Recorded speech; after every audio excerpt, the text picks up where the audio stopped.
Hey guys! Part 6 of What If Naruto discovers a crashed starship and trained under the Sith Lord's spirit. Hit like and subscribe if you like this one, and also please check the author in the description. Let's start.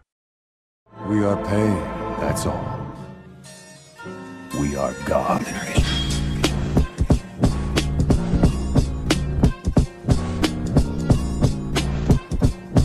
Chapter 16 36.5 BBY, Current Year. Chapter 16, Moving Forward. What do you mean they were made in grass country? Jiraiya asked speculatively as he looked at the items she was holding. I mean what I say I mean. The pouches, supplies, and shoes were all made in grass country, replied Tenten with her hands on her hips and a glare. And how do you know this? Asked Jiraiya for clarification and ignored the glare of the thief. I grew up in a weapons shop.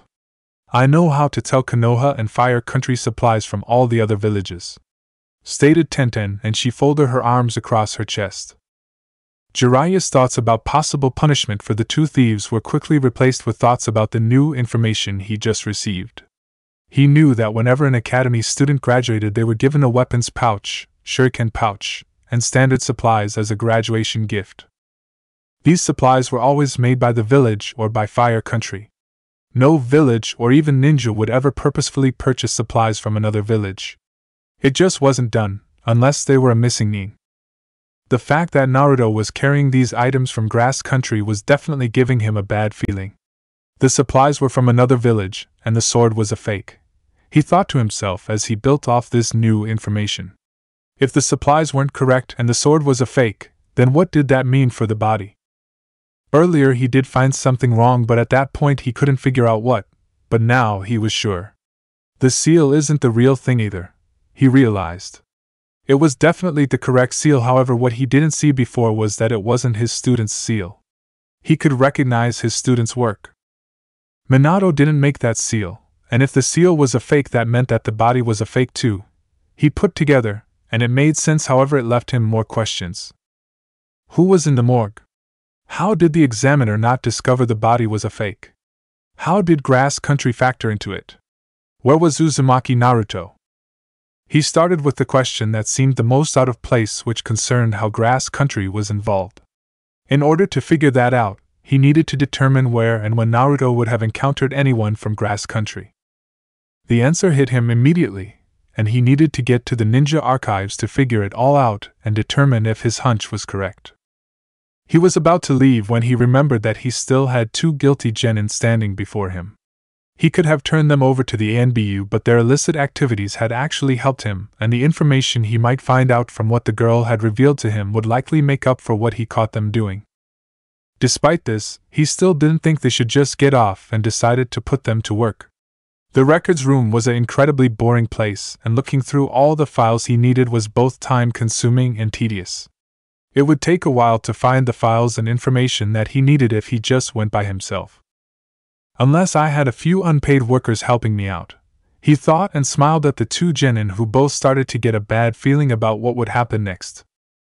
Naruto leaned on Karen as she helped him walk through the facility to where he left Kabuto and Taiyuya. He glanced over at Sujetsu, who was carrying the larger jugo on his back, and thought, this definitely didn't turn out how I thought it would. Now he had 3 prisoners and he would have to get them all to Snow Country without anyone seeing him, or without leaving any trail or witnesses along the way. The best route to take was through hot springs and then trying to find a ship at a port along the coast. The problem he would have to overcome was that so few ships went to Snow Country. Only a couple of ships went there each month, and even fewer came from a port that he could easily get access to. Going through a country with a major hidden village was not a good idea. He might get stopped by border patrols, and he had to take 3 prisoners with him. There were questions he wouldn't be able to answer about why he was carting 3 people when none of them were in any bingo book or had a bounty on their heads. Of course, any of his prisoners could cause trouble along the way, which only added the possibility of problems. It was such a simple plan in the beginning. Why did I make it so complicated? There's trouble up ahead, Karen said, and Naruto created a few shadow clones to carry himself and Jugo. He looked to Sujetsu, and the white-haired boy grinned as he brandished the ninjato and ran ahead of the group. Huffing, Tenten put a new stack of files onto the table that Jiraiya was sitting at. Slave labor, she remarked to herself at their treatment by the Sannin. It was already late at night, and she had to get up early for team training, but now she was looking through files in the ninja archives. Niji used his Byakugan to examine the remaining file cabinets for the correct file tabs. He wasn't supposed to look in the actual files, so he was just looking at the marked tabs for the correct labels, and then he would inform Tenten of where the files were. Jiraiya opened the newest manila folder and looked through the information. So far he had looked through every mission file that Naruto had, but the boy had never been near Grass Country, and had never encountered any grass ninja on any of his missions. Somewhere there was a connection to Grass Country, or at least to Grass Ninja, and once he found that, he might be able to answer the other questions that he had. If it wasn't a mission, then what was it? He wondered and sat back in the chair as he pondered this question. He was interrupted in his thoughts when the girl cleared her voice and asked if that was all they had to do and if they could go home. Jiraiya was about to respond when he had the answer: the Chunin exams. He said out loud and received questioning looks from both genin. Bring me every file that is from the most recent Chunin exams. Jiraiya ordered, and both genin grumbled while they got back to work finding the files with the help of the archivists. From what he could remember from conversations with the Sandaime, Naruto had been one of many Chunin staffing the exam before he was promoted. Grass Country usually participated in the Konoha exams, and at some point during the exams, Naruto must have come into contact with Grass Ninja. There were always deaths during the second exam, and it was likely that the body currently in the morgue could have been one of the Chunin hopefuls from Grass Country. The two genin brought him more stacks of files, and he quickly sifted through them to separate the files that were of no use to him. He pulled out several reports that were made by Naruto as part of proper reporting during the course of the Chunin exams. The reports were quite bland, and he skimmed through them until he discovered that Naruto was patrolling the fence of the Forest of Death during the second exam. He stopped reading when he found a part that greatly interested him. Apparently Naruto had come across a genin while outside the forest, and the genin told him one of his teammates was dead, while the other missing. Naruto then entered the Forest of Death to find the missing teammates. It was quite odd, as usually Chunin patrolling the fence weren't supposed to interfere, but it had been known to happen. What really piqued his curiosity was that the genin was from Grass Country. He examined the rest of the file and noted that Naruto reported the other two grass genin as dead, but no bodies were recovered.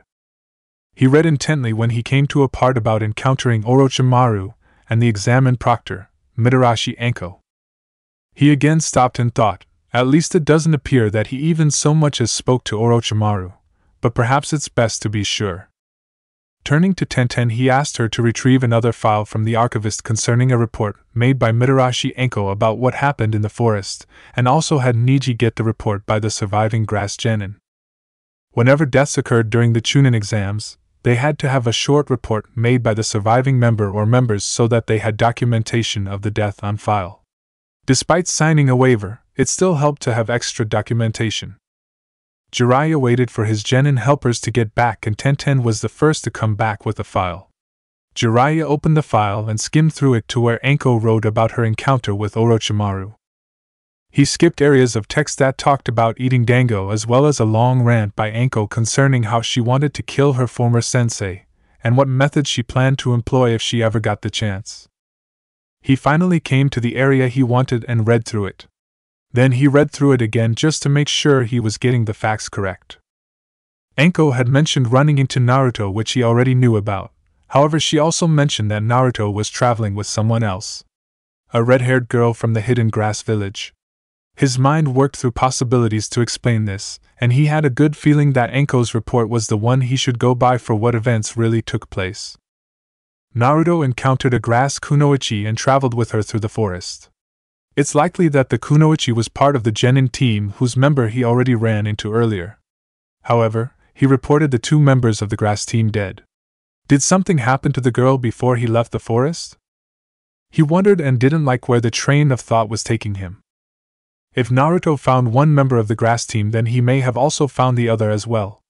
The body in the morgue had gear made in Grass Country and was definitely a boy, so the body they discovered may be the genin that was never recovered. He didn't like these thoughts, but that was where his intuition and experience was taking him. He, however, still didn't know about the girl. Niji arrived moments later with the file concerning the surviving grass genin and basic information on his teammates that were supposedly killed and not recovered from the forest. Jiraiya pushed all of the other files that were on the table away from him and focused on the new file. Rather than looking at the statement that the surviving genin made, he searched for the information on the deceased genin, which was also placed in the file. It was just basic information that was filled out when the ninja applied for the Chunin exams and included a picture. Jiraiya found the missing shinobi's profile first and looked at the boy's information. In terms of size, weight, and blood type, the deceased grass genin was a match for the body in the morgue. He had a feeling that was what he would find, and turning to the next set of information, he focused on the picture of a red-haired kunoichi with a grass forehead protector partially covered by her hair. So the girl was alive when Naruto ran into Enko, but he reported her dead to her surviving teammate and sensei. "What happened to you, Karen?" he thought as he stared at the picture of the young kunoichi. Thoughts filled his head of Naruto perhaps killing the girl, but they were stopped when Tenten's voice brought him out of his thoughts. "Why are you looking at Karen's file?" she questioned, and Jiraiya looked at her seriously. "Does she know this girl from the exam? Did they talk to each other at some point?" He wondered and decided to ask a few questions and then break the news to the girl that her acquaintance was possibly dead. "Do you know her?" Jiraiya asked. "Yep, she's an academy student, but I haven't seen her for almost a week. We hung out a couple of..." Tenten began but was interrupted by Jiraiya bombarding questions at her. "Academy student? Just last week?" Tenten stood rather frozen at the strange change in Jiraiya's demeanor, and wasn't sure what to say or why the Sannin was yelling at her. Jiraiya calmed down for a second before beginning in a lighter tone. "You've seen this girl as soon as last week?" "Yes. She's an academy student. We went shopping and out to lunch several times. She had a bunch of questions to ask about being a ninja and kunoichi," replied Tenten, and she was getting a little worried and nervous about where the conversation was heading. An academy student? Thought Jiraiya as he went through the possibilities of this new information. The genin in front of him was positive that she had seen this girl and that she was a Konoha Academy student. His mind went through scenarios of a grass genin infiltrating the village with Naruto's help, or of Naruto being a spy for Grass Country, but none of those made any sense. The redhead didn't look like a spy and was likely too young to be on any infiltration mission. The best explanation that he could come up with was that, for some unknown reason, Naruto had helped a grass ninja defect to Konoha. However, he just couldn't find a reason why Naruto would do something like that, and he was sure that what Tenten said about the girl being in the academy was a lie. That left him wondering where the girl was now and why Naruto had helped her. Everything he knew about Naruto pointed to the boy being a complete loner, but there must have been a reason for him sparing the girl. Although Karen may be unaccounted for, the best source of information he had about her was the kunoichi in front of him. The redhead may have been telling lies, but sometimes there was truth in the lies that people told. "What exactly did you and Karen talk about? Tell me everything," ordered Jiraiya, and Tenten stood silent for a brief moment before firing back. "No. I want to know what's going on and how Karen is involved." Jiraiya sighed and decided that if he was going to get the information he wanted, he would have to reveal some. He motioned to the chair, and Tenten sat down across from the table he was sitting at, and Niji took a seat as well. "The girl you know as Karen is not an academy student, and is not even from the village. She is, or was, a former genin of the Hidden Grass Village," stated Jiraiya, and he put the photo in front of Tenten so she could see the partially covered grass forehead protector. Tenten was speechless for almost half a minute, and Jiraiya decided to give her time to get over the shock and betrayal. "So who is she?" asked Tenten, and she looked up from the picture. "According to our records, she entered the Chunin exam like you did and has been dead for over a month," Jiraiya revealed, and he could see the disbelief on the girl's face. "While in the forest, she came into contact with Naruto, and while I don't know what happened, he apparently helped her to fake her death. I also have a strong suspicion that the body in the morgue may be one of her former teammates." He continued and was nearing the end of his explanation. "I need to know everything the two of you said and anything that could be of some help. I still don't know why she stayed in the village, but I don't think she defected to the village. The village doesn't take in many ninja from other villages, and if we did, there would be a good reason." A bloodline or special ability that would benefit the village, and I'm just not seeing that here. Well, maybe she joined the village and few people knew about it. Tenten questioned as she tried grasp for an answer that put Karen in a good light. Sensei would have told me about something like that when we talked about Naruto. Whatever did happen, the only person that knew about it was Naruto. Jiraiya thought, which was how he knew that Karen wasn't a part of the village, but he decided to humor the girl and sent Niji off to look for any records of a person that recently joined the village or the academy. They waited for a while and Jiraiya searched through the other information in the files he had. Niji returned shortly with files on the new residents in the village, and there were no new academy students or current academy students that were Karen. Tenten looked through all the files as she tried to find one for Karen, but she didn't find one for her friend. Jiraiya gave the girl a few moments as he waited for her to accept what he was telling her. Tenten began talking less than a minute later. We didn't talk about that much and I didn't mention anything that was sensitive to the village, she said, and Jiraiya nodded as he knew she likely didn't know any village secrets that she could accidentally give away. However, he needed more information on Karen. What did she tell you about herself? Jiraiya questioned and waited for the answer. Well, she said she was an academy student and looking to become a medic nin, replied Tenten as she tried to remember anything that could have been important. Most of the information they talked about was related to being a ninja or the upcoming Chunin exam finals. A medical nin. Jiraiya mused as he thought about what information he had and tried to fit it in. Looking in one of his piles, he pulled out Naruto's file and confirmed what he already thought he knew. There was no mention of any ability in medical ninjutsu, and in order to alter a body to such a degree, it would have taken knowledge and skill which Naruto didn't seem to have. So he needed the girl to help him. He put together, and it did make some sense. He just wondered if Karen was still alive. Did he run away from the village with her? He questioned, and he couldn't think of an answer. He knew what he wanted to be the answer. He hoped the girl was still alive, as everything that Naruto had done up to that point was not something that couldn't be undone. Even if Naruto had essentially become a missing nin, as long as no one knew Naruto was still alive, then he could hopefully find the boy first. He could still fix the situation. As long as the council didn't find out about it until he found Naruto, then everything would be fine and he could return Naruto to the village with few repercussions. Of course, he needed to make sure that no one else found out that Naruto was still alive, and that meant he had to make sure that the two genin in front of him did not spill the beans to anyone. And I still have to find Tsunade, he reminded himself, and he would set off in search of her in the morning. You two can go now, he stated to the two genin, and they were quite relieved as they got up and began walking to the door of archives. Oh, one more thing, said Jiraiya, and both turned around to see him smiling. If either of you ever try something like you were planning tonight, and he paused for a short break while keeping the smile, I'll transform you both into toads and you'll never be able to turn back into humans. Both genin shivered slightly as the sentence ended with a healthy dose of killing intent. They were about to turn around when Jiraiya added, I'll also know if you come even within 30 feet of the morgue and personal possessions room.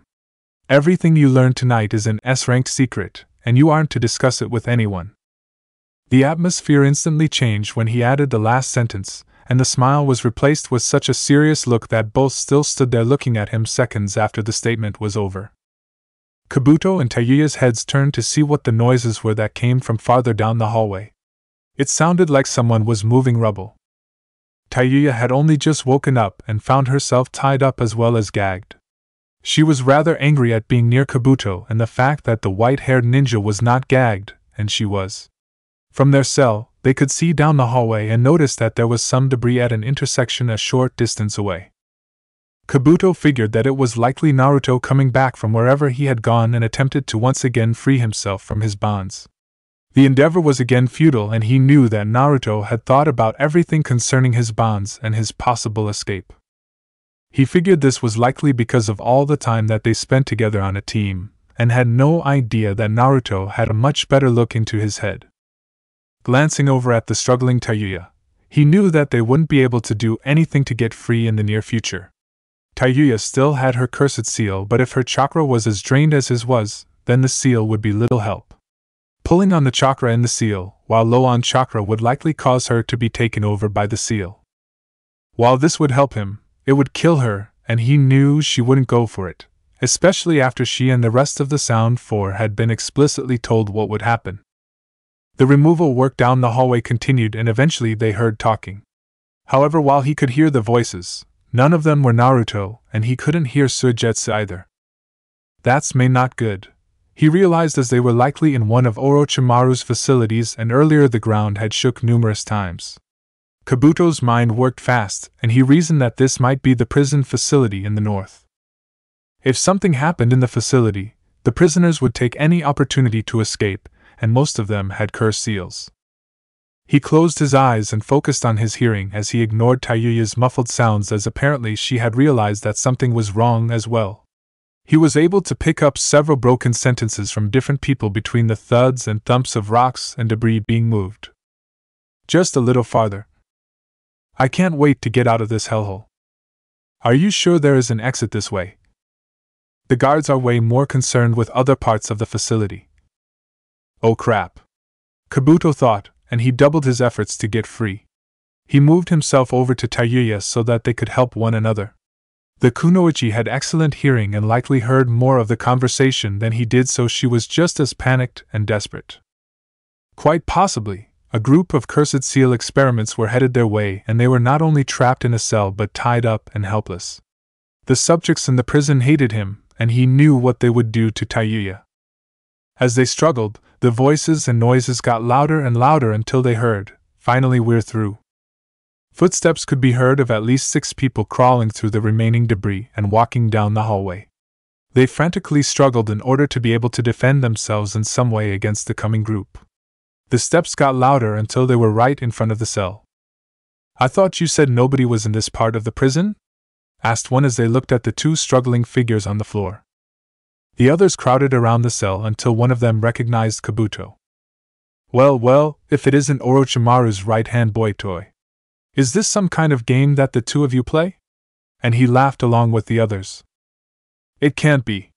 The snake bastard isn't interested in girls, stated another as they looked at Tayuya, and she didn't like the look they had in their eyes. Since this is a prison break, we might as well help them out. It's payback time, Kabuto, stated another. Then maybe the girl can help us out a little too, said another suggestively, and the rest of the group agreed.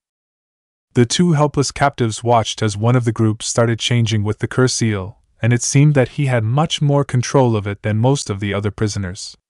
Moving up to the bars, he began to slowly bend them apart, and tried to break the barrier tag in order to get inside the cell. "Finally I get to use this thing in action," said Suigetsu aloud as he raced down the hallway. He'd been holding the blade for several minutes, and each minute that passed he wanted to use it more and more.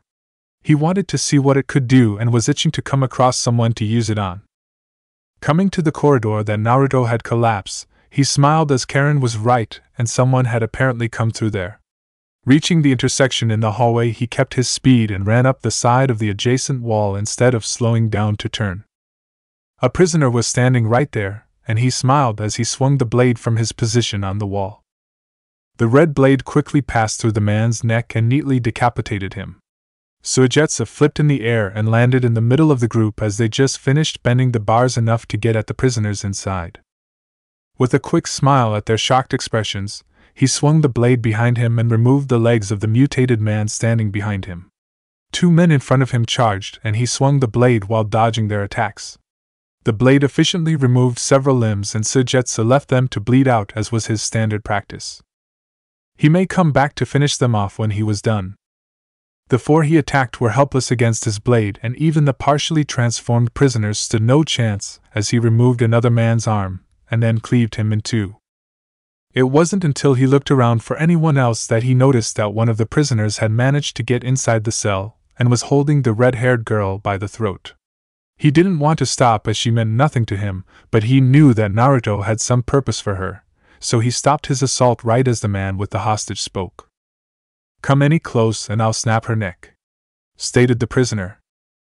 "Yeah, I kinda figured that by the way you were holding her and the panicked, desperate look in your eyes," Suigetsu said and then laughed. The other prisoner that was still alive and outside the cell, charged Suigetsu and punched him in the face. The attack resulted in a splash of water and the reforming of Suigetsu's head. It was at that moment that Naruto, his clones, and Karen came around the corner and found the stalemate. Shit! What the hell am I going to do? The little bloodthirsty bastard has reinforcements, thought the prisoner with his arm around Taiya's neck. Naruto removed himself from the clone's back and walked, as best as he could, up to Suigetsu and the cell.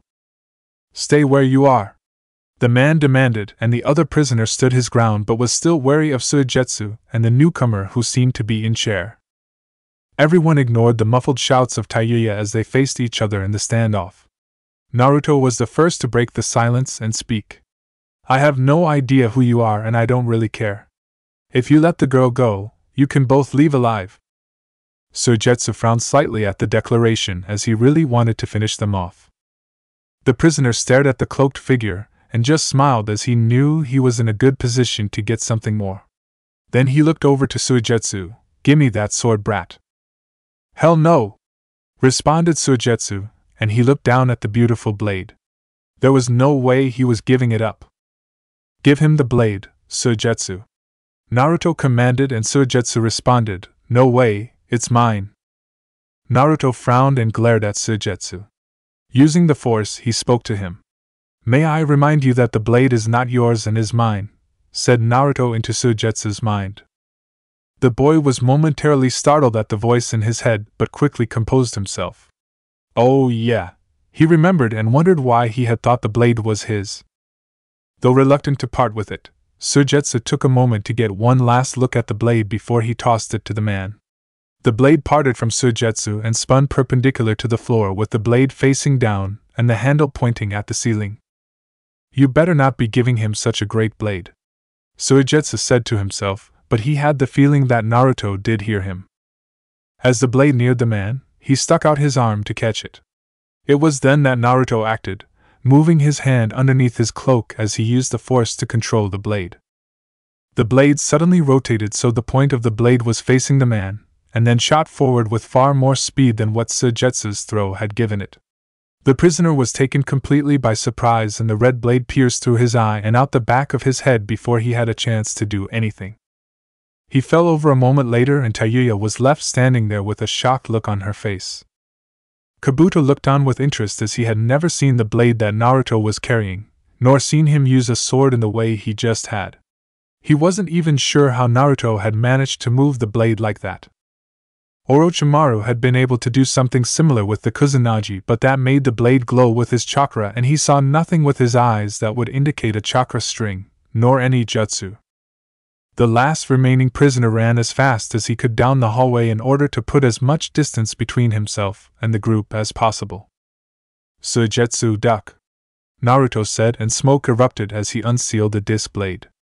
Suigetsu ducked as Naruto tossed the blade which chased after the last remaining prisoner. The man looked back and saw the blade, so he dropped to the floor. The shuriken-like object flew over him and he got back up. Quickly glancing back at the brats, he smiled as they didn't seem to be doing anything else to stop him. He started running and then turned back around only to see the same shuriken heading straight for him. There was no time to dodge, and it sliced through his torso and separating him into two pieces. That was brutal, Suigetsu said with a smile and ducked to dodge the disc blade as it returned to its owner. Naruto caught the disc blade and then sealed it. He extended his hand out, and his sword removed itself from the other prisoner's head and flew handle first into his outstretched hand. He then sealed the sword as well. I gave them a chance to leave, stated Naruto, and looked around at the group he was now taking with him. Seeing as Kabuto and Taiya were both able to walk, he thought it might be best to have them walk and have someone, or his shadow clones, carry Jugo. There was still a lot of ground to cover before they made it to a boat, and then they had a long journey to snow country. Can you believe that? Tenten questioned and didn't give Niji a chance to say anything before she cut him off. After all that, he just tells us to go, and then makes everything that we discovered in S-rank secret. Can he really turn us into frogs? She said and asked the last statement in a much lower whisper. They were both walking back to their homes from the archives and the Hokage monument. He's one of the Sennin, anything is possible. You do realize that since it is an S-rank secret, then we shouldn't be talking about it, stated Niji as he glanced around. They weren't talking that loud and it was nighttime in the village, so there was no one else around, but he was still wary. He wasn't sure what his uncle was going to say about his long absence, but he at least had an excuse given that everything that happened was now classified and he couldn't tell anyone. Despite Hayashi being a clan head and member of the Ninja Council, an S-rank secret was still an S-rank secret. I know how important an S-rank secret is, but can you believe that Naruto faked his own death to leave the village? I don't even understand why someone would want to leave Konoha, Tenten admitted, and was very perplexed by the whole situation. She had grown up in the village and couldn't understand why someone would want to leave it. Naruto seemed to be advancing in rank at a much faster pace than anyone else, and likely would have become a very important person in the village. It didn't make sense to her why he would leave. I don't know what Uzumaki's reasons were for leaving, but we shouldn't be talking about this in the open. We shouldn't even be talking about it, period, replied Niji, and Tenten frowned. She didn't want to admit it, but Niji was right. She just wished that the deserter had left his sword behind. The two stayed silent until they parted ways at the next intersection. Tenten headed back to her shop while Niji headed back to the Hyuga clan compound. A few moments passed before two figures emerged from the nearby shadows. One was taller than the other and both had hats and high-collared trench coats hiding their features. The shorter one raised his head, revealing a pair of fully formed Sharingan. He looked around to make sure the area was now deserted and then glanced at his partner. The taller figure raised his head enough so that a row of sharp, shark-like teeth could be seen, and then he spoke. Looks like the Jinchuriki is still alive and already left the village. So it seems, spoke the shorter figure, and then both moved back into the shadows. There was no point in staying in the village if the Jinchuriki had already left days before. They had to report back to their leader as soon as possible concerning the new information. Staring at the communication device once again, Plagiarisa's frown deepened. He was sitting inside his study, or what used to be Doto's study. He received no communication from his student in the last day and a half, despite trying to send several messages. The boy obviously wasn't in Snow Country, and should have already communicated with him and been on his way there. His mind filled with possibilities of what could have gone wrong. His student had never failed him, but it was possible that Naruto had been discovered or captured. It was also possible that the boy had done something impulsive and without proper planning. He knew his student had already recruited one person as an acolyte or helper, and he wondered if that person was somehow influencing Naruto. All were possibilities, and he didn't like any of them. Mizo, he commanded, and the ninja in question quickly appeared from smoke that had come through the cracks in the closed door. Find Naruto, Plague Eyes commanded, and the smoke ninja disappeared a second later. With his reduced force connection, he could not feel his student, but he knew that since Naruto performed the ritual on the demon brothers, that they had a connection with him that would allow Mizo to find Naruto. Whatever was keeping his student from arriving in Snow Country and holding up the rest of his plans would be taken care of by Mizo. Though Naruto had the best means of transportation, the speeder bike, Mizo's unique smoke demon abilities would allow him to travel across the ocean faster than any boat on the planet. He would deal with Naruto once he found out what was going on. One day later, a short streak of purple smoke moved swiftly over the ocean and landed on the shore of Wave Country. It formed back into Mizo, and he looked around to make sure that no one had seen him. He was on one of the uninhabited islands of Wave, but he still needed to make sure. He was still a missing nin, and old paranoid habits stuck with him. It seemed that the closer he was to Naruto, the better he could pinpoint his location and what direction to head in. Closing his eyes, he settling on a single direction to continue traveling in. Looking back at the ocean, he smiled as he was able to make a 7-day journey by boat in just over a day. He and Goza had spent all their spare time in Snow Country training. They both received training advice from Master Plague Eyes and had access to many copies of ninjutsu scrolls that went with Plague Eyes on the boat to Snow Country. After quite a while staying at Chunin rank, he now felt more confident that his abilities were now closer to special Jonin, and with his smoke abilities he could probably fight a Jonin. Neither he nor Goza had been able to determine just what kind of threshold they could take in terms of ninjutsu damage, before they were actually hurt. Genjutsu had no effect on them, and normal weapons or physical attacks could not hurt them at all, but Plagueyes believed that a strong ninjutsu, above C rank, could actually hurt them despite their smoke abilities. They had yet to test this theory though, as neither wanted to purposefully injure themselves. Turning his attention to the direction he wanted, he began changing into smoke again, and using his smoke travel technique to move across the remainder of the ocean and towards what he thought was Hot Springs country. Turning completely into smoke, he was able to travel in a plume of smoke a short distance off of the surface, and at a fast speed. He couldn't fly, but from a jump he could smoke travel quite a distance vertically before he returned to the ground as if gravity took hold. At most he could smoke travel about 20 feet high before he could no longer sustain his height, and was forced to come lower to the surface. However, he could travel at a height of several feet above the surface for an incredible amount of time. He didn't quite understand why this was, but he wasn't going to complain. Becoming nearly invulnerable to most damage wasn't something a person should complain about, especially since he had yet to really find a major drawback to it. Through experiments, they did find that they were slightly susceptible to water and that it hindered their smoke abilities. Water prevented them from turning into smoke and made them stay solid, but they weren't vulnerable to normal weapons even in that state. It was a weakness, however, and one that Plagueyes told them to be wary of against a ninja with a water affinity. Ironically, both he and Goza had water affinities, but this also meant that they had a good understanding of what jutsu a water user was capable of and could plan accordingly. He soon reached the shore of Hot Springs and moved west. Apparently that was where Naruto was. Naruto sat leaning up against the wall of his earth jutsu as he looked over the group he was now traveling with. He had basically created a large dwelling with earth jutsu, as his group would attract too much attention if they stayed at a hotel or inn. Looking at his watch, it was about time to wake up and head out again. He had knocked out both Kabuto and Tayuya in order to make sure that they did sleep and didn't wake up in the middle of the night to try and kill him or escape.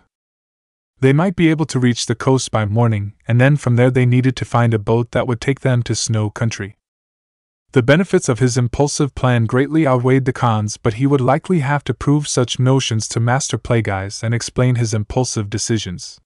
He had put off contacting him for quite a while, and it was mostly out of urgency to get to Sound Country before Orochimaru, but now he found himself not wanting to talk with Plagueyes. He had a bad feeling what would happen if he did, but also a bad feeling what would happen if he didn't. He sighed at the no-win situation and decided to start waking everyone up. Jugo had awoken after their fight and been much more stable than before. The team would glance at him from time to time, and he had a feeling that at some point they would need to talk. Tayuya had slightly pacified as well. She no longer tried to kick him every time he got within kicking distance. Kabuto just glared at him slightly, and then would smile. He of course knew that Kabuto was probably the most dangerous person in the group of 3 he had taken with him, as the medical nin was very calculative and patient. If he slipped up, Kabuto would not hesitate to take advantage. He started waking up the 2 he could trust more, Karen and Suigetsu, first, and would then wake up the others. The temporary building would need to be destroyed so that they didn't leave a trace behind. Moving swiftly through the trees, they were making good time and would be at a port soon. Naruto had numerous clones forming a perimeter around the group to make sure that no one tried to escape. Everything was going well until Karen spoke up, "Someone's coming." She alerted him and the group stopped as the Real Naruto moved to talk with Karen for more information. Her range was about half a kilometer when she wasn't focusing. "How many and what can you tell me about them?" Naruto demanded as Karen stood still and focused on her sensing.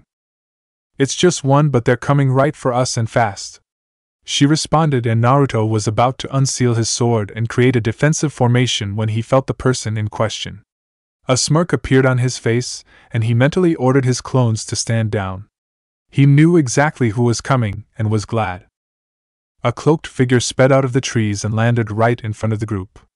Karen moved backward at the sight of the intimidating figure, but Suigetsu smiled and asked, "Meizu-senpai, what are you doing here?" Meizu glanced at Suigetsu and chuckled, then looked back at Naruto. "Master Plagueyes sent me to find you, Naruto-sama. He wants to know what is taking so long to get to Snow Country." Naruto frowned at the statement. while the others wanted to know more. He had yet to actually tell them where they were going or about Plagueyes, and he wanted to keep it that way for as long as he could. The less they knew, the less chance they could tell anyone else should they escape or be caught.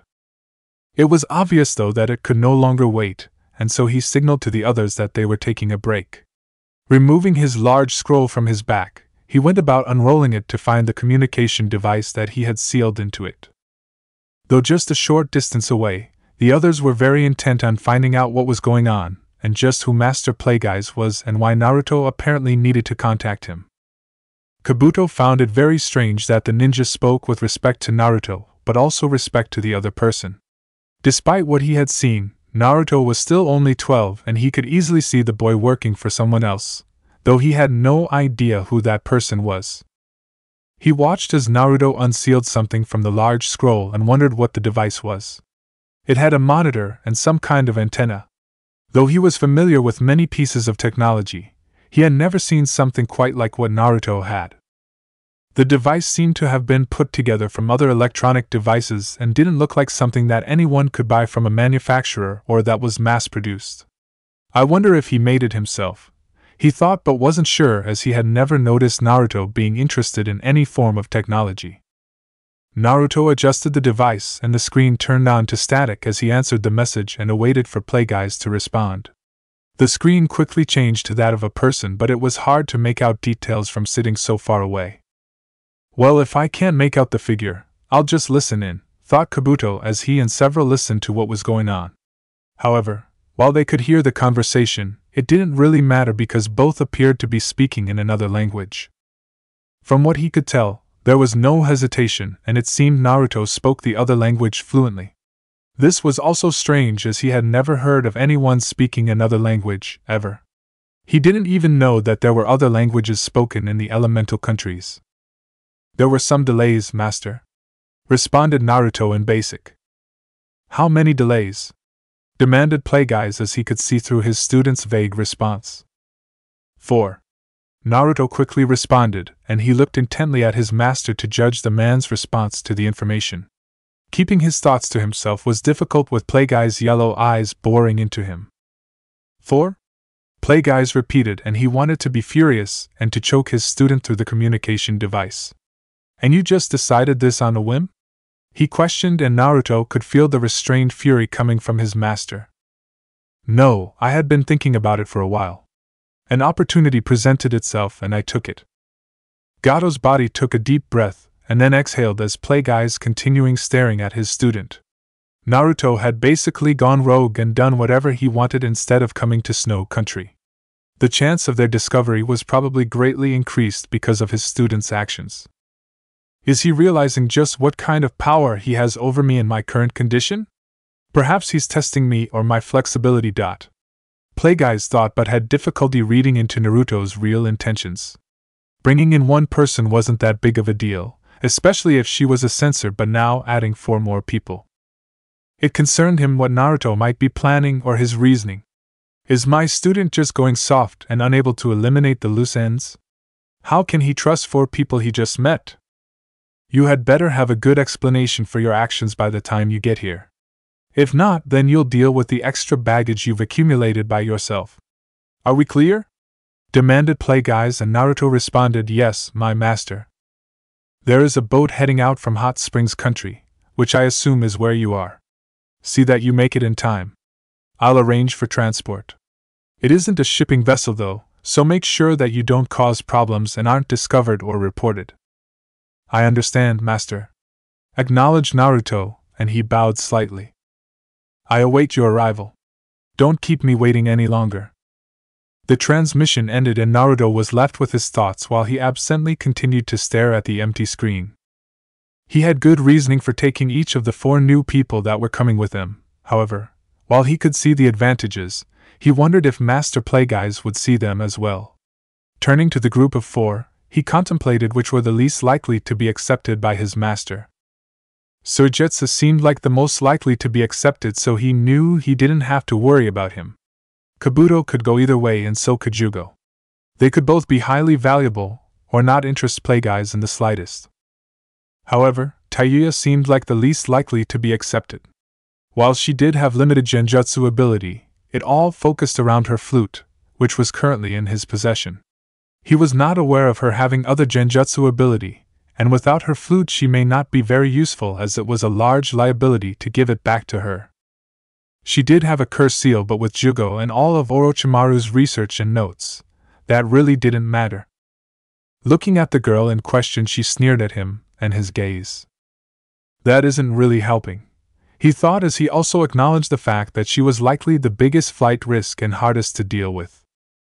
Kabuto was much more devious, and would wait for a moment, and Jugo seemed to be going along with everything for now, but Tayuya would try and escape the moment he took the seals off of her. At least he had a whole week's journey to Snow Country to figure out what he could do. A cruise liner. The only ship that would take them to Snow Country was a cruise liner. No shipping vessels were headed to Snow for at least another week, and now he had to worry about not causing any problems on a ship full of passengers. All the while, he had 3 ninja that wanted little to do with him, and 2 of those 3 that were definitely plotting escape, or to kill him. I have a headache, Naruto thought and rubbed his temples. His clones spent about an hour making sure that none of his prisoners would be able to escape their rooms and that they were completely sealed in. He couldn't let any of them mingle with the rest of the passengers, and they would be confined to 2 large suites that were connected by a shared wall and adjoining door. The suites were the most expensive and luxurious on the boat. Any meals would be through room service, and only Karen, Meizu, and Suigetsu would be allowed to leave. To ensure this, he inked in explosive seals on Kabuto, Jugo, and Tayuya's bodies. Should they make it past his seals and escape the room, they would explode. It was rather extreme, but it was the best plan he could come up with. Naruto wiped his mouth with his napkin as he ate with Jugo and Kabuto. Meizu and Suigetsu were out in other parts of the ship while he watched his 2 prisoners. Karen and Tayuya were in another suite. Tayuya may have hated him, but he was quite sure she wouldn't do anything to Karen. Not very talkative, Kabuto stated as he ate his meal and stared down his captor across the nice wooden table. You can put the dinner knife back with the other silverware, stated Naruto as he focused on his meal and took another bite. Kabuto smiled, bemused at the statement, and removed the steak knife from his sleeve, then placed it back on the table. Why did you kill Kimimaro? Blurted out Jugo as he stared at Naruto with a serious face. I had no other choice, and it was the only humane thing to do, Naruto began, and before Jugo could cut in he continued, Kimimaro was dying of a disease and I could not help. Had I found him earlier perhaps something could have been done, but he was terminally ill. Would you rather I left him there to slowly die? He was in pain and I ended it. He felt nothing and simply didn't wake up from a coma. I couldn't very well carry a dying person all the way to the northern hideout. He needed those machines he was hooked up to and was therefore completely stationary. I honestly didn't even know the 2 of you were friends, and even if I had saved him, he would have tried to kill me anyway. I would have ended up fighting him, and he would have died that way instead of peacefully. Naruto elaborated and then continued his meal as he let Jugo digest the information. Silence fell over the table as the occupants of the chairs continued to eat. It was at least a minute before Kabuto decided to ask a few questions about what he had witnessed the previous day. Who were you talking with yesterday on that device? He inquired of his captor. You'll be meeting him when we reach Snow Country, responded Naruto and smirked slightly at how he evaded the question and how it riled Kabuto up. Exactly what language we're speaking yesterday? Kabuto continued to push as he searched for some answers to sate his curiosity. You'll be learning it soon enough as well, was Naruto's only response. We will? Questioned Jugo. Yes, it will be a necessity where we're going, answered Naruto. And where exactly is that? Questioned Kabuto as he knew that people in Snow Country didn't speak a different language and that meant that Snow Country wasn't the final destination and just a stopping point. Despite his anger at the death of Orochimaru, he was very curious about Naruto and what was going to happen to them. He knew everything he saw so far hinted at something, but whether it was as big as his imagination played it out to be, he had no idea. Once we get to Snow Country and you are able to impress him, I will tell you everything you want to know. And just how interesting is this revelation that you have for us? joked Kabuto as he smiled and adjusted his glasses. Life-altering and something you could never have imagined, answered Naruto with a small smirk. Kabuto frowned as he hadn't found out anything but was now more curious than ever about what Naruto was really up to and who the person was that pulled his strings. Jugo was similarly interested. It was rather quiet in the girls' suite as Tayuya and Karen silently ate their food. Tayuya was not very happy about the additional seals on her, and didn't like being confined to the suite. Despite being an incredibly appealing and extravagant prison, it was still a prison. Between bites, the two redheads would give glances at the other, but the conversation had only been one-sided as Tayuya had not been in a talking mood, so Karen had stopped trying. Tayuya decided though that she wanted one question answered that had been bugging her for the entire trip. Why do you go along with the pint-sized rat? Karen looked up at the girl across from her, and the edge of her lips involuntarily moved as she found the title for Naruto rather amusing, but she wasn't going to laugh out loud. She took a few moments to think about the question and how she might respond to it. Well, I suppose I follow him because no one had ever thought I was useful before. He was interested in me and saved my life.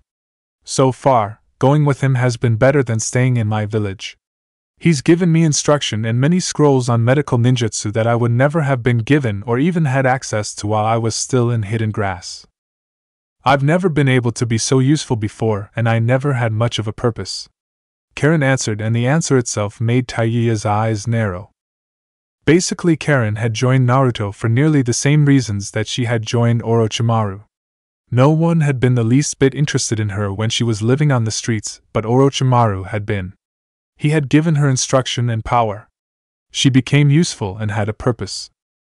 It may have had several downsides, such as her body slowly deteriorating because of the curse seal, but it was better than what her life had been before. Once he was done eating and Suigetsu and Meizu were back, Naruto moved to the adjoining room where Karen and Tayuya were staying. Walking into the room, it didn't take long for the two girls to notice him, and they both quieted down to see what he wanted. Noticing that they had finished, he asked Karen to leave so he could talk with Tayuya alone. Once Karen was gone, the room was silent as the two looked at each other. Naruto could feel her apprehension and worry about what he was there for, and decided to end the silence. Upon arriving in Snow Country, I will have to explain myself to my master. Naruto began, and he gave a brief pause before continuing to let this sink in. His master? Tayuya thought as she realized who he must have been talking to the other day on that communication device. I will have to explain why I deviated from his plans and why I brought back 4 people, especially since he never agreed to letting anyone join. Naruto continued, and he gave another pause to let himself read Tayuya and determine what she was thinking. Join? Join what? She wondered and kept her eyes locked on him while her right arm moved to the knife she took from the silverware they were eating with. It was placed in the rope that was wrapped around her waist that all the Sound 4 were required to wear. She didn't like where the conversation was heading, or the fact that Karen had left the room. I will have to explain why I decided to let you live and take all 4 of you with me. Unfortunately for you, the others have a much higher chance of being accepted as part of the group by my master. You only have genjutsu, and they all require your flute. You're also not very trustworthy, and I can't give that flute back to you until I can trust you. Do you see the problem? He questioned and didn't move to check that the flute was still underneath his cloak where he had put it. Though she was angry at being seen as unimportant, she could see where he was going with the conversation. She would have to prove herself in order to continue living, but she couldn't prove herself without her flute, which he couldn't give back to her because he couldn't trust her. Was he there to kill her then? I'm fucked no matter what, she realized, and her hand grabbed the handle of the concealed knife. Naruto was about to tell her it was useless, but she acted before he could say anything. The knife was flung at his head and he caught it with his hand before it touched him. Despite not having access to her chakra, Tayuya had rounded the table she was sitting at and was nearly on him before he pushed her away. She grit her teeth as she impacted the wall and began trying to use her curse seal to aid her. The seals on her chakra would prevent her from activating it as much as they could before they broke. A pattern began emerging from a spot on her shoulder, and the flowing black tattoos moved over her skin. Looking up and smirking, the smile soon faded as she found that Naruto was already standing in front of her. She tried to use her enhanced strength, but she was too late, and Naruto had already put his hand on her head. Tayuya tried to fight back but found that she couldn't move, and her cursed seal began receding back into the seal on her shoulder. Damn it, she thought as she knew there was nothing more that could be done. Naruto dragged her defeated form back to the table and put her back in the chair. As I was saying, seeing as my master may not believe you have enough value to live, I will have to spend the trip teaching you as much as I can, stated Naruto, and Tayuya's eyes widened with surprise. What the hell? This rat bastard is going to teach me? I'd prefer it if you just called me Naruto and not rat bastard, Naruto said and smirked at the girl's surprised look. Ignoring how he had managed to read her thoughts, she decided she wanted more information as to his motivations, so she demanded, "Why would you help me?" "Because I made a choice by keeping you alive. I could have killed you with the other members of the Sound Four, but I felt you have value. I must now prove that to my master, as I made the decision without his consent. If you fail to live up to his expectations or he does not see value in you, then he will make me kill you myself," Naruto said with finality, and Tayuya scowled at him. She didn't want to be there and now only had a week to learn new techniques, which she knew was impossible in that short time span.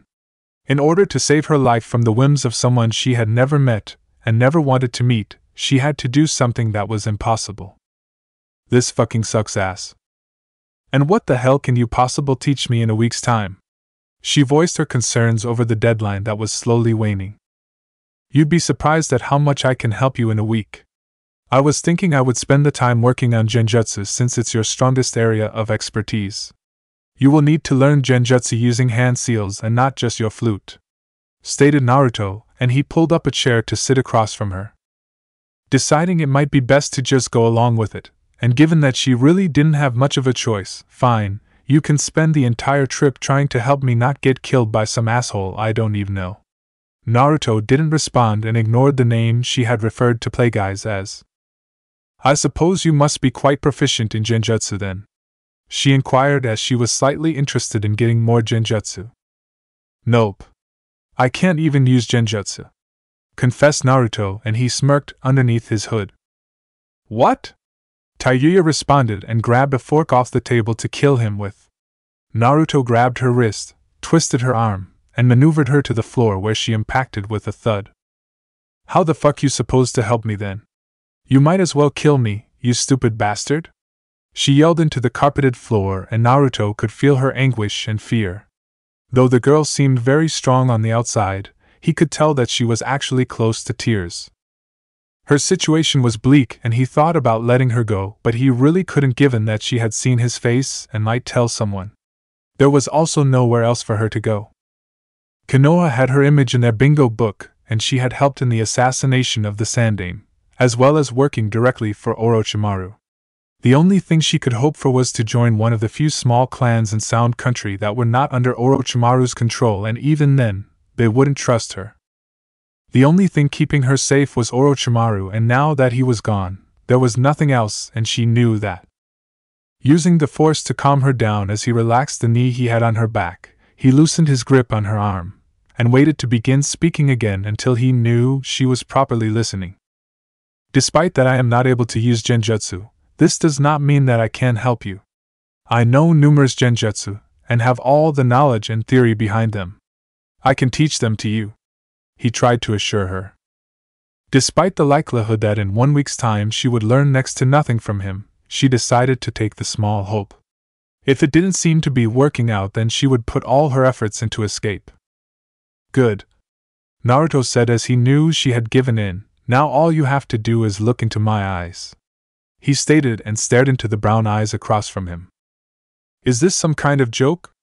Tayuya questioned as she saw no point in what he wanted to do and didn't even try to look him in the eye. Stare into his eyes? Does he really think that is going to do anything? Naruto stopped himself from rolling his eyes at her doubt, but she finally relented and looked into his blue orbs. For several seconds nothing happened, and she was about to start giving him a piece of her mind when she felt a tug, and for a second everything went black. Tayuya looked around her new surroundings and tried to figure out where the hell she was. One moment she was in the suite and the next in a hallway of metal that she couldn't recognize. The floor was also flooded with water that felt slightly cold. There didn't appear to be any exit or at least pathway that would lead her to somewhere she thought would be safe. Her moment of thought soon passed when she jumped at the presence of someone next to her. She quickly turned and came face to face with Naruto. "It's best if you stay with me. You could be in danger if you wander off," he said and motioned for her to follow him down the cold metal hallway. Deciding that she certainly didn't want to get lost in wherever it was she was now in, she followed close behind as Naruto walked down the hallway and then turned into one of the entryways to another room. The room was quite large but empty. Naruto stopped once he had walked into the center of the room and then turned to Tayuya. "We're currently in my mind. In here the passage or perception of time is much different. I can spend hours teaching you what you need to know while only a small amount of time passes on the outside. This is how I plan to keep you alive. Do you wish to continue?" he explained and asked. "Fine." She accepted and secretly thought that the genjutsu help could enable her to escape later on, especially if her captor couldn't use genjutsu. "Then let's begin." Snow Country. Upon their arrival days later, Naruto and his group traveled from the harbor to the train station that was set up, and from there they took the train to Doto's castle. Naruto spent a good portion of his time examining the train and all its aspects. Despite being low-tech compared to what he would be working with later on, it was still incredibly interesting. The others found the train ride interesting as well. The train was very extravagant with spacious and decorated interiors in the cabins. The most prevalent thoughts going through the passengers' minds were that whoever Naruto was working for must be well connected or have deep pockets. The ride took several hours before they reached a castle. The train came to a stop at a small station that was built into the lower levels of the castle. So far everything was going smoothly, but he still had to have the much anticipated and dreaded conversation with Plagueyes. He spent a good portion of his time on the boat trying to come up with the best reasoning why he should be allowed to take so many people with him, and to integrate each of them into the group. They all basically brought something unique and that his master likely would be interested in, but he had to prove that. Kabuto began to suspect that Naruto worked for Doto, who had appointed himself leader of Snow Country, but this proven to be wrong when they passed the leader in one of the hallways of the castle. The man didn't even seem to notice they were there or acknowledge their presence, and Naruto barely looked at the man. The group continued on until they entered the large audience room with Doto's throne, where Plagueyes was sitting in Gata's body. Gozu was standing next to him and looking out over the group. "That's who he works for?" a couple members of the group thought as they stared at the short and pudgy man in the chair. They couldn't believe that Naruto would work for someone like that. The man was obviously not a ninja, and it eluded them what hold or influence that he could have over Naruto. Plagueyes got up from his seat and walked down the staircase of the tall pedestal that the throne was situated on. Once he reached the ground level, he viewed the people that Naruto had brought. He didn't get much of a briefing on who they were and what their abilities were, as he wanted to wait on that and see them for himself firsthand. He only recognized Kabuto and wasn't that surprised that Naruto had spared and brought the white-haired teen with him. Despite his teachings and influence, he could tell that Naruto still formed some kind of bond with the teen during the time they spent on the same team. Plagueyes kept his frown to himself, and didn't show any of the emotions he was feeling when looking upon the unwanted guests and his own student. He had given quite a bit of thought as to what to do with the guests, and decided to make it a test for his student as well as the guests. Naruto had already explained the detail concerning Orochimaru over the communication system to him while cruising to Snow Country. He was loath to admit that while his student's actions were brash and not very well thought out, the end result was a success. Naruto was bringing back data, samples, and other items taken from the Snake Sannin that could be very valuable to him. He could see some value in keeping a few extra people, but certainly not all of them. The ship could only accommodate so many people, and with the group in front of him, they were now reaching that limit. "I will speak with you alone about your actions," Plagueyes stated to Naruto, and then he turned to Gozu and ordered, "Take them somewhere to sit and make sure to watch them. If any of them move, then you know what to do." Gozu nodded, and both he and Meizu herded the others through an adjoining door. Plagueyes didn't look at Naruto again and walked to a different door that led to the study that he had taken over from Doto.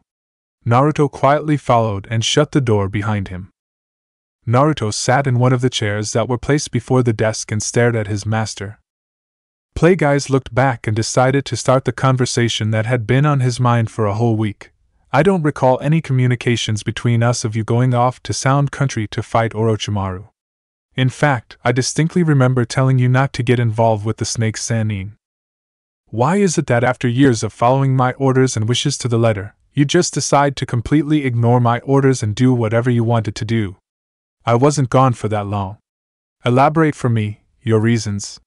He demanded and pulled off his tinted glasses to reveal the sulfuric yellow eyes. Naruto also noted that Gatu's body seemed to be slightly worse off than when he last saw it, which he gathered as being due to the possession. The man had dark circles under his eyes and it seemed Gato had lost some weight. An opportunity presented itself that I hadn't counted on. I had to act fast and couldn't stop to communicate with you. During the battle, the Sandaime used the Shiki Fuin on Orochimaru, said Naruto, and he could feel his master's surprise and interest. They had both looked at the scroll of seals and seen that particular jutsu. The Kinjutsu was obviously something that neither would use or considered using given the exchange involved, but that did not prevent Playguys from being interested in how it worked. And? Playguys questioned with interest.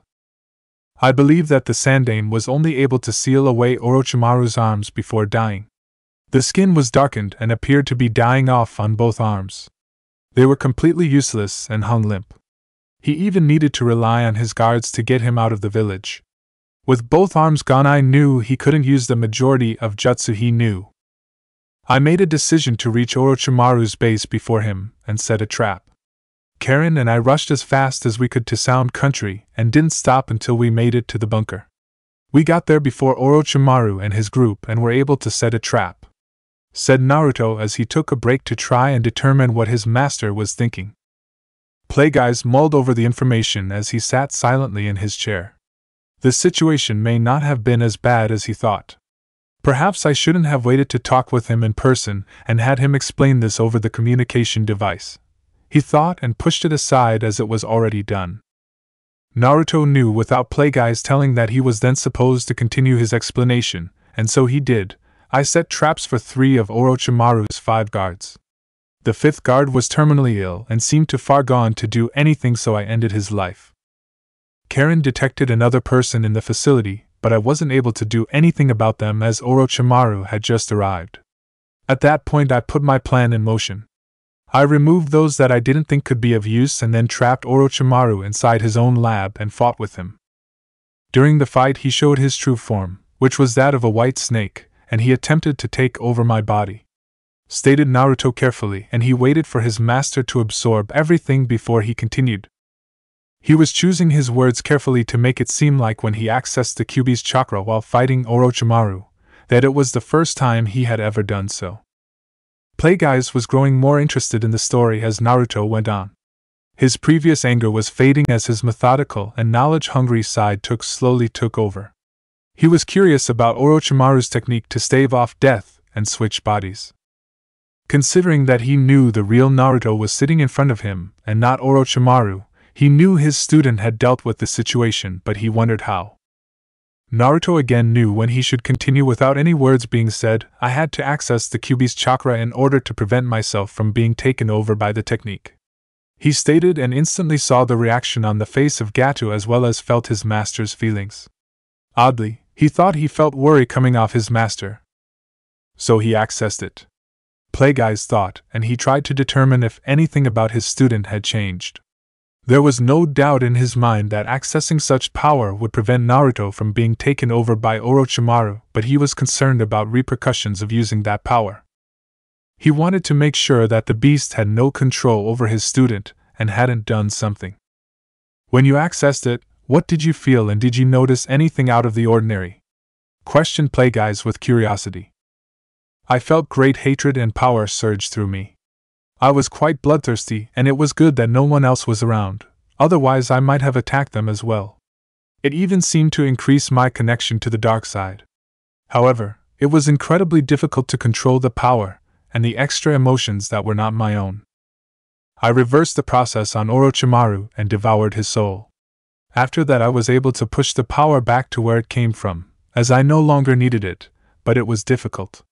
There is also something else, Naruto stated with some trepidation as he still didn't like to think about it. Plagueye's motioned for him to continue, and he idly noted that most of Master's anger had subsided. It must be the new information I'm giving him, Naruto surmised, and had the feeling that his master's research and learning more about the Kyuubi's interaction with the Force took precedence over his anger. It seems that the Kyuubi's chakra doesn't interact well with my midichlorians. I could feel them in pain after I recovered, and even feel some of them dying just from a small usage. I likely won't be able to use the Kyuubi's chakra at all if I want to keep my Force powers, Naruto concluded, and could feel that Plagueye's was hanging off his every word. Plagueye's took in all the information and was quiet for at least several minutes. He hadn't even considered what the interaction between the Kyuubi and midichlorians would be. He knew something would happen because of the hatred that went along with the chakra, but he hadn't expected there to be such a negative reaction. He did have plans for trying to get Naruto to eventually master that power, but he was also wary of that same power. It seemed now that he might not have to worry about it, as his student likely wouldn't try using it again anytime soon for fear of losing the Force abilities he knew Naruto cherished. After he thought through everything, he actually found himself relieved. The scenario that he always dreaded ever since he found out about the prisoner that his student kept was that somehow Naruto would be consumed by the beast, or perhaps completely consumed by the dark side. The last thing he wanted was to unleash an out-of-control Sith with that much power at his disposal into the galaxy. All Sith wanted power, but only the foolish Sith sought power without control, and the foolish were the most dangerous to everyone. Getting back to the matter at hand, he remembered why he was sitting in his study with his student, and his anger returned, though it was not as powerful as it once was. He still needed to discuss the individuals that Naruto brought back with him. I can understand you recruiting Karen, as you reported that she could feel you using the Force as well as her being a chakra sensor. You even began teaching her medical ninjutsu, which only furthers her value. However, I don't recall ever telling you to bring along 4 others, or that there was a need for 4 others. They each have their value, Naruto countered, and Plagueye's held his anger in check as he wanted to hear what Naruto's explanation was. I admit that Suigetsu wasn't someone that I planned on bringing, but he was there and displayed incredible abilities, so I decided to test his loyalty, and he passed. He was trained as one of the 7 swordsmen of Kirigakure, and I think you will be interested with his water abilities, said Naruto as he gave a short break before continuing with his next argument. You also told me how interested you were in the curse seal that Orochimaru had.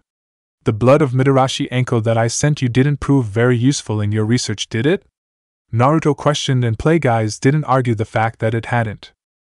He had tried to find out more information about what caused the mutations in the curse seal, but her blood did not tell him much.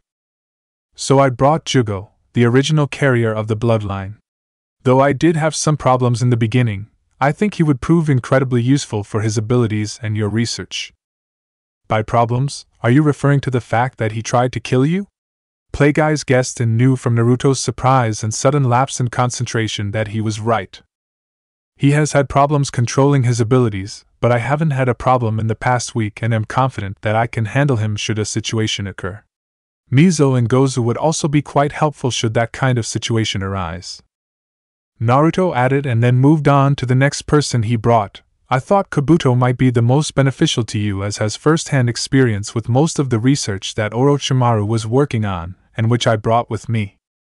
Considering that you will be researching chakra, I thought it would be beneficial to have someone that could use chakra and that was experienced, helping you. In your current condition, I don't think Kabuto is even capable of hurting you. Perhaps he could hurt Gado's body, but it looks as if maybe nearing the end of its use, Naruto elaborated. Plagueye's held back his smirk at his student's words. Evidently he had taught Naruto very well, especially when it came to providing a short, logical, and well-reasoned explanation. Taiyuya, the one with the long reddish hair, is quite adept at genjutsu and even uses a powerful variety that are sound-based that she uses with the flute.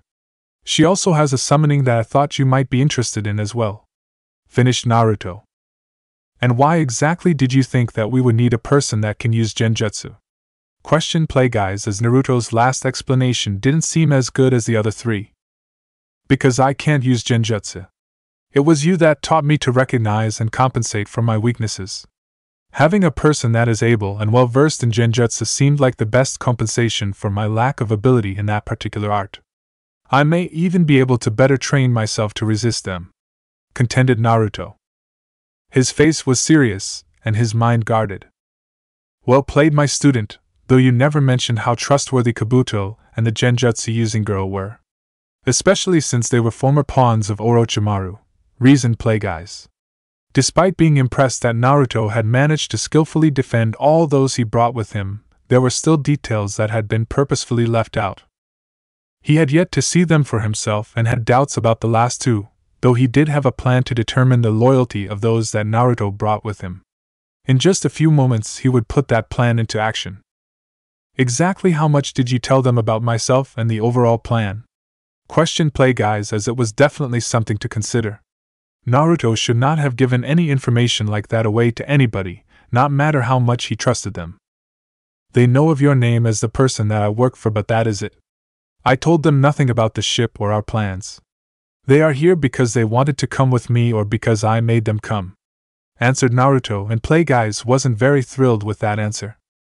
"I will have to see for myself about the abilities of the ones that you brought, and should they not meet my expectations, then it will be up to you to rectify your mistake.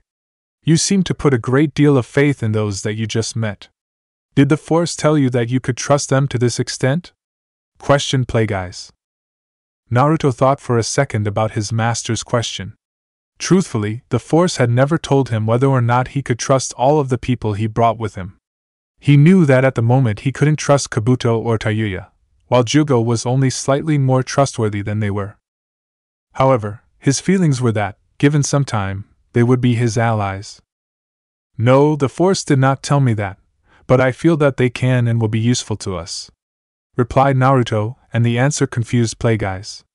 There seemed to be no definitive basis for Naruto's statement, and he questioned his student's judgment on the four individuals, now more than ever. It's likely he just didn't want to have to kill them, and so he brought them here and came up with excuses, were his thoughts, and he gave the signal to the two smoke demons.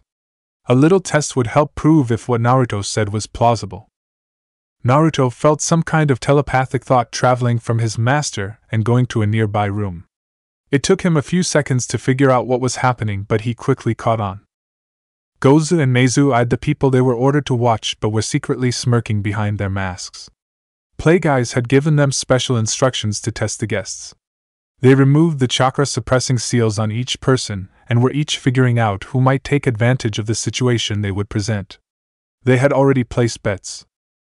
The group was mostly silent with some talking, and the brothers could feel the worry from all the members of the room, save for Suigetsu, who was lounging on a couch.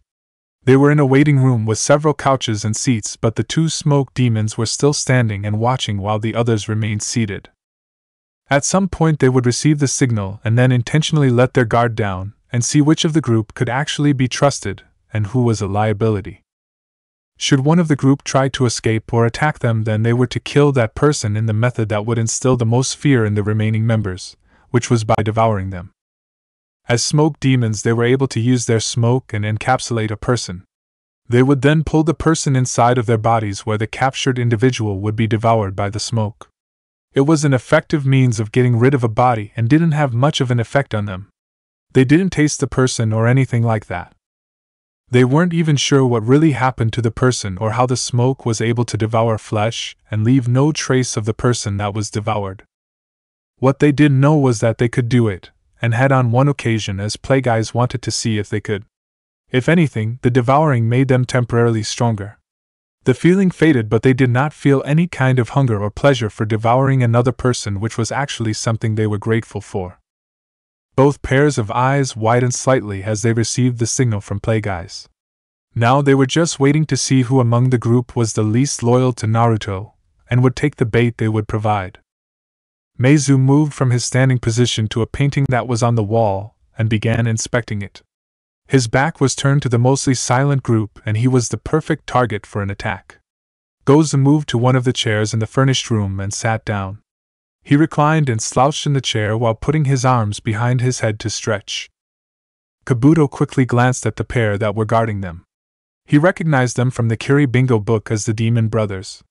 It was difficult to keep the smirk off his face as he knew that they were mere Chunin and were a C-rank threat in the Bingo book. There would be no match for him. How foolish, Naruto-kun. You went to such lengths to bring me here against my will and then do something so stupid as to remove our seals and leave these two in charge. Now I only have to decide what to do with the situation provided. Should I go after you and the civilian you work for or leave here and hunt you down another day? Wondered Kabuto as he debated his options.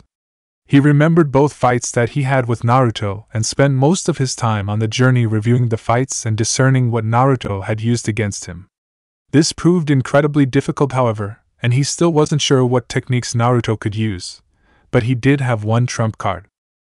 Tayuya is probably the only other person that would follow me. Jugo has been warming up to the idea of being in the group, Suigetsu wants to be here, and that girl Karen just follows whatever Naruto says. He thought and knew that with Tayuya he might have a much better chance since he knew Naruto couldn't use genjutsu, and had difficulty breaking them. So revenge it is. Kabuto decided and readied the kunai he had taken from Karen's pouch earlier that day. All he had to do was take care of the guards. In one swift movement Kabuto leapt from his seat, throwing the kunai he had at the lounging Gozu. The kunai struck the Kiri ninja in the eye just as Kabuto landed on the floor behind the couch he jumped over. Charging the second ninja, Kabuto's hand glowed with chakra for his scalpel technique, and before Meizu could do anything, the hand passed over his throat. Meizu feigned choking noses and collapsed to the ground. Gozu smiled broadly behind his mask from his seemingly dead position on the floor with the kunai still stuck in his eye. Now Meizu owed him money because he was the first to be attacked, and it was Kabuto that did it, so the amount of money doubled. Kabuto adjusted his glasses and smirked at the remaining people in the room. They were still in their seats and hadn't moved from their positions. Suigetsu soon stood and yelled at Kabuto for killing the two, but the taller white-haired ninja ignored it. He glanced at Jugo to find the teen struggling to keep himself at the display, which normally would not be the case as the old Jugo would have been losing control of his ability due to the killing and blood. The first redhead had her hands over her mouth in shock at what he had done, while the second had an unreadable expression which he found odd. "Are you coming, Tayuya?" he asked, but she didn't move from the couch. "And what do you intend to do?" she questioned hesitantly. "To kill our captors," he responded, and she frowned at the statement.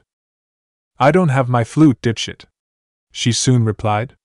To be honest, all the time she spent with Naruto over the week on the boat led to her one conclusion: he was better than Orochimaru. He was also not someone she wanted to go up against without her flute, even if she still had her cursed seal, and she wasn't sure she really wanted to kill him anymore. Her life was still in danger, but there was a chance she would be fine, and she was hesitant to act. Was it fear? She wasn't really sure what the feeling was, but it kept her in her seat. Kabuto frowned as it didn't look like Tayuya was going to help him. That meant that it was best just to leave. He knew that Akatsuki would be after Naruto, and all he really had to do was get into contact with his former master and inform the organization of Naruto's whereabouts. With this in mind, he moved to the door but stopped when he heard laughing. He quickly turned to determine where the sound was coming from. He stared at the figure on the floor that still had a kunai in its eye. The dead body was laughing at him. He looked to the body of the other missing nin, and saw the movement of the chest, and heard the sound of laughter coming from it as well. He stood completely still and watched as both bodies began moving and stood. He wasn't the only one surprised, however, as everyone else in the room was watching as well. The bodies were soon standing. Meizu didn't move, but Gozu took the kunai by the handle and slowly removed it from his eye. It was slowly enough that Kabuto couldn't see the smoke reform the eye, and it just looked like the kunai was removed without a wound even being present. Gozu felt it added to the mystery and scare factor. "Holy shit! What have you been doing since leaving with Zabuza?" said Suigetsu, and he was the only one to say anything. Neither brother responded to Suigetsu, but Gozu spoke to the room in general, so just one. "That's rather surprising. I thought it would be at least two. I win the bet, brother, he's mine." Meizu didn't bother arguing. Gozu proceeded to walk straight at Kabuto. He wasn't in a hurry and wanted to prolong the terror. The closer Gozu got, the farther away Kabuto backtracked until he ran into the wall. Gozu just laughed, and Kabuto's eyes narrowed. His hands surrounded with chakra and he attacked.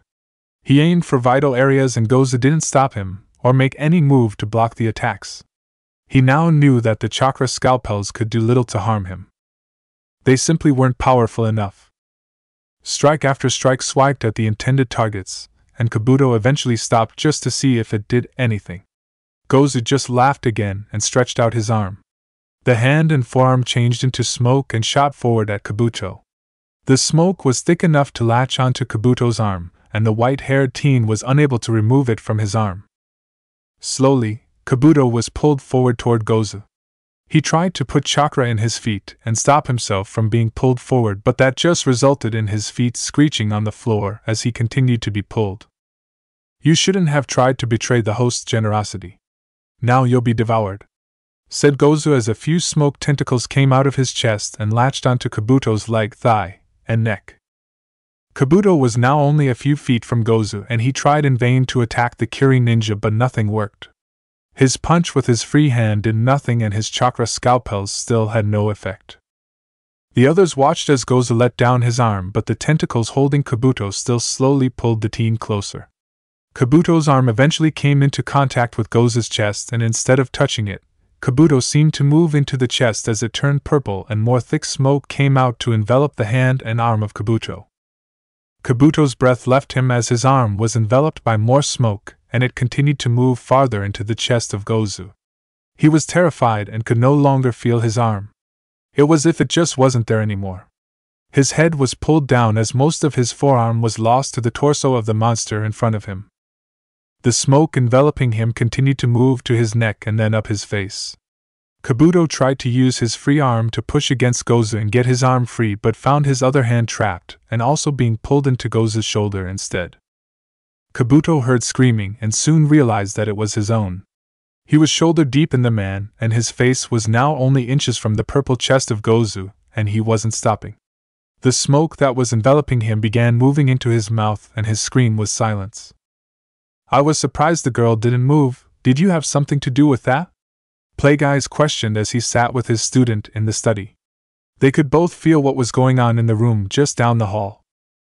Naruto grit his teeth but didn't respond to the question, and Plague Eyes decided to ask another one. "Aren't you going to go and save him? You did spend the time and effort bringing him here, despite knowing he would try to kill you for what you did to Orochimaru. All that trouble for nothing? What a loss." Plague Eyes commented and looked directly at Naruto while he said it. "I knew he would try something eventually, but I also knew I could handle it. He won't hate me forever, and I thought the knowledge of the galaxy and what was out there might change his mind. If there is going to be a loss as a result of this, then it will be with your research." Naruto countered and didn't flinch or make any movement to get to the door to help Kabuto. If he was going to save Kabuto, then it would not be by running to that room. Plague Eyes waited until the last possible moment before giving a signal to Gozu to stop the devouring of Kabuto. Though he didn't want to admit it, Naruto did have a point. Kabuto could be incredibly useful to him. A medical nin that had no qualms with experimenting on living or deceased subjects, and was willing to learn new things, would be invaluable. If only he wasn't such a liability, he truly could be as useful as Naruto thinks. Plague Eyes thought, and wanted to sigh. It was still incredibly foolish to let someone like that live. Kabuto possessed a strong mind and would likely resist mind control or suggestion. "Your actions were foolish and still are," Plague Eyes commented, and he couldn't see the outcome of Naruto's decision or what it would lead to. Harnessing his anger, Plague Eyes held Gata's hand out with the fingers pointed at Naruto. Lightning arced off the fingers and struck Naruto in the chest. He toppled backward with the chair and landed flat on the cold floor. The pain soon subsided and Naruto was left on the floor while Plague Eyes stood and started speaking. "Don't ever do something so foolish again. I don't spend time making detailed plans because I have time to spare. I do it because then I will have less to worry about and fewer things will go wrong. I expect you to follow my orders and to be informed before you rashly make so many decisions on your own. There are times to improvise, but only when you don't have other options. You should have asked me first. I could have sent the smoke demons as backup." With the injuries he sustained, it's likely Orochimaru wasn't going anywhere, and we could have gotten more from him. Going after Orochimaru with no help, against my wishes, and then recruiting people without even consulting me are not the best methods to keep this operation a secret. Soon we will be going into the galaxy, and there is no room for such errors, lest we have the entire Jedi Order coming after us. I'm not even sure that right at this very moment ninja aren't learning of something that you did or your whereabouts and trying to figure out where you went," stated Plagueyes while bearing down on Naruto. The two continued to stare at each other from their positions for a few more moments before Plagueyes left the room. Naruto continued to lay on the floor for a few moments after his master left. He wasn't angry at Plagueyes. He had done many foolish things and possibly made several mistakes. He believed he was right though, and when Plagueyes evaluated the people he brought, he wouldn't have to kill any of them. Standing, he brushed off his cloak, which was still slightly smoking. The attack was more of a warning and meant as a lesson than something that would seriously hurt him. He did, however, find out something very interesting. His master did apparently have a weakness that he could exploit if he needed to in the future. Though he didn't have any plans to do anything drastic with that knowledge. He wasn't going to betray Plagueyes like the apprentice he heard about, but he would be able to get his way. Plagueyes did spend quite a bit of time teaching him how best to exploit a weakness.